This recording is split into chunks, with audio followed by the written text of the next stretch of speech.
আজ বাদেই কালকে ঈদ, তাই আমরা চলে যাচ্ছি গ্রামের বাড়িতে সবাই মিলে, সবার সাথে একসাথে ঈদ করার জন্য। তাই আমরা রেডি হয়ে ব্যাগপত্র গুছিয়ে বেরিয়ে পড়লাম বাসা থেকে। এই যে এখন আমরা গাড়িতে রিক্সায় উঠে গেছি, মেট্রোতে করে মতিঝিল যাব, এখান থেকে আমরা বাস নিব। এই যে মেট্রোতে চলে আসছি, মেট্রোতে দেখেন কত মানুষ, সবাই বাড়িতে যাচ্ছে ঈদের ছুটিতে। এই দেখেন আমরা এখন দাঁড়িয়ে মেট্রোর জন্য ওয়েট করতেছি। মেট্রো এখনও আসে নাই, এখন মেট্রোর জন্য সবাই ওয়েট করতেছি। সবাই বাড়িতে যাওয়ার জন্য এখানে ভিড়, অনেক মানুষ এখানে। মেট্রো অলরেডি চলে আসছে। এখন আমরা মেট্রোতে অনেক পরিমাণ ভিড় ছিল, যে কারণে মেট্রোতে ভিডিও করতে পারিনি। তো আমরা চলে গেলাম কাউন্টারে, মতিঝিল ইলিশ কাউন্টারে প্রায় 1.5 ঘন্টার মতো 2 ঘন্টার মতো বসেছিলাম। দেখেন আমার চেহারা দেখলেই বুঝতে পারবেন, কোনো বাস নেই, কোনো বাসের টিকিট নেই। 12টার দিকে বাসা থেকে বের হয়েছি, 1:30টা বাজে ওখানে পৌঁছাইছি, 3টা বাজে আসছে আমাদের বাস। তাও বাস পাই নাই, অনেক কষ্ট করে বাসটা পাইছি। টার্মিনালে সবাই বসে আছে। এদিকে সকালের বেলাও আমার মেয়ে কিছু খেয়ে আসে নাই, এজন্য ওর জন্য একটু নুডলস রান্না করে নিয়ে আসছিলাম সাথে করে, ওটা খাওয়াই নিতেছি ওরে। এই দেখেন কত পরিমাণে ভিড়। অ্যাট লাস্ট আমরা পেলাম বাস, যে এখন বাসে উঠবো। বাসে এক্সট্রা পে করে উঠতে হয়েছে। এটা যেহেতু লোকাল বাস, এখন কোনো বাসের টিকিটই নাই। বাস ছাড়ার সাথে সাথে এত পরিমাণে বৃষ্টি হচ্ছিল যে আমরা বাইরের কোনো ভিউ দেখতে পারতেছিলাম। তাই কীভাবে আমরা কাটালাম দেখেন, আমরা কত দুষ্টামি করতেছি স্ন্যাপচ্যাটের ভিডিও খুলে। আমরা দুষ্টামি করতে করতে সময়টা কীভাবে পার করা যায় সেটাই চেষ্টা করতেছিলাম। এত পরিমাণের মানুষ ছিল যে দাঁড়ায়ও মানুষ গেছে, 4-5 ঘন্টা, 6 ঘন্টা, 6.5 ঘন্টা লাগছে আমাদের বরিশাল আসতে। তো এতটুকু সময়ের মধ্যে অনেকে দাঁড়ায় দাঁড়ায়ও গেছে বাসে। প্রায় 20 জনের মতো যাত্রী ছিল, ওনারা দাঁড়ায় গেছে। আর আমরা ভাগ্য ভালো যে সিট পাইছি।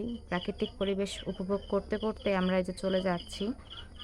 বরিশাল আসার আগ পর্যন্ত তেমন কোনো জ্যাম না পাইলেও বরিশাল পৌঁছানোর পর প্রচুর পরিমাণে জ্যাম পাইছি, যে কারণে দেরি হয়েছে। কারণ একটু দূরে দূরেই গরুর হাট ছিল, গরুর হাটের কারণে এত জ্যাম লেগেছিল, এই জন্য দেরি হয়েছে।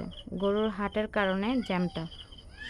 বরিশাল যখনই ভাঙ্গা পার হয়েছি এরপর থেকে জ্যাম, দেখেন কি পরিমাণ জ্যাম, গাড়ি নড়তেছেই না। এরপর আমাদের বিরতি দিল, বিরতিতে আমরা একটু হালকা পাতলা নাস্তা করার জন্য 20 মিনিটের বিরতি দিছে। তখন আমরা কিছু খেয়ে নিয়েছি হালকা পাতলা। আমি হালিম খাইছি, সিঙ্গারা, তারপর ঠান্ডা, এইসব জাতীয় জিনিস খাওয়ার জন্য।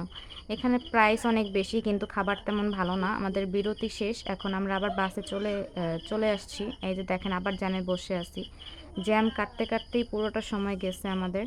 প্রচুর জ্যামের মধ্যে ছিলাম, জ্যামের কারণে অনেকটা দেরি হয়েছে। যেখানে 3 ঘন্টা 3.5 ঘন্টার মধ্যে পৌঁছানোর কথা, সেখানে আমরা 6.5 ঘন্টা লাগছে। এই যে আমরা বাস থেকে উঠে এখন একটা অটো নিলাম, অটো নিয়ে এখন আমরা খেওয়াঘাট যাব, কাওয়ারচর খেওয়াঘাট। ওই খেওয়াঘাট থেকে খেওয়া পার হয়ে, ট্রলার পার হয়ে তারপরে আমরা বাড়িতে আসব। এখন রাত অলরেডি বাজে 10টা। আমাদের বাস ছাড়ছে 3টার দিকে। তো আমাদের আস্তে আস্তে প্রায় 8টা, 8:30, 9টা বাজছে, 9টার বেশি বাজছে। তো আমরা এখন এই যে অটোতে উঠছি, অটোতে করে এখন খেওয়ারচর যাচ্ছি। খেওয়ারচর যাওয়ার পরে এই যে আমরা পৌঁছেই গেছি। এখন হালকা পাতলা কিছু নিবে, ফল টল নিয়ে আমরা এখন বাড়ির উদ্দেশ্যে রওনা দিব। আমাদের খেওয়া এখনও আসে নাই, ওয়েট করতেছি। দেখেন এখানে নদীর পাড়ে মানুষ, কত পরিমাণে মানুষ, সবাই সবার বাড়িতে যাচ্ছে। অনেক মানুষ দেখেন নদীতে, যারা আশেপাশে থাকে তারা নদীতেই গোসল করতেছে। এই জিনিসটা এই জন্য ভিডিও নিলাম। এই যে আমাদের খেওয়া চলে আসছে, একটার পর একটা দেখেন ভরে ভরে আসতেছে। ঈদের কারণে প্রচুর পরিমাণে এখন ভাড়াও বেশি, মানুষও বেশি, স্ট্রাগলও বেশি, অনেক মানুষের কষ্ট। এই যে স্ট্রাগল করে করে দেখেন মানুষ কীভাবে আসে যায়। এখন খেওয়ায় আমরা উঠবো, খেওয়ায় উঠে পড়ছি, আমাদের খেওয়া চলেও আসছে এই পারে, নদীর এই পারে। বেশি ভিডিও নিতে পারিনি। অবশেষে আমরা এই যে অটোতে উঠলাম, এখন আমরা বাড়িতে চলে যাব। এই যে আমরা বাড়িতে চলে আসছি এখন বাড়িতে। এখন এই যে অটোতে নেমে পড়ছি। রাত বাজে 11:15, 11টা বাজে প্রায় এখন চলে আসছি। আল্লাহ হাফেজ, আজকের মতো এই পর্যন্তই। পরবর্তী ভিডিওতে দেখতে অবশ্যই ফলো দিয়ে রাখবেন।